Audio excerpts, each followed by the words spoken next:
పెన్షనర్లకు అంటే మళ్ళీ ఇంకోసారి సినిమా కనపడబోతా ఉందా?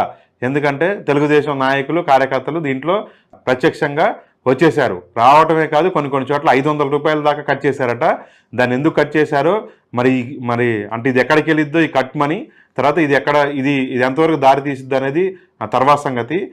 తెలుగుదేశం కార్యకర్తలు అట్లా కాదు, లాక్కుంటారు. లేదంటే వాళ్ళు ఎంత తీసుకోవాలో తీసుకున్న తర్వాత పథకాల లబ్ధిదారులకు ఎంత ఇవ్వాలి ఇస్తారు. ఎందుకంటే ఆల్రెడీ 14 నుంచి 19 మధ్యలో జనభూమి కమిటీల అరాచకాలు, అక్రమాలు, దుర్మార్గాలు, దౌర్జన్యాలు ప్రజలు చూశారు.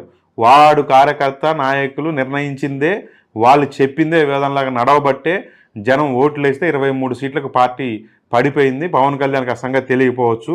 100, 200, 300 వాలంటీర్లకు ఇచ్చారంట. వాళ్ళు ఒకరి ఇష్టం ఇస్తే ఇచ్చి ఉండొచ్చు, కానీ దాని మీద ఎవరు కంప్లైంట్ చేయలేదు. కంప్లైంట్ చేస్తే ప్రభుత్వం ఖచ్చితంగా చర్య తీసుకుంది. ఎందుకంటే తన కార్యకర్తలు, తన నాయకుల వైసీపీ వాళ్ళ రాజకీయ జోక్యము, అవినీతి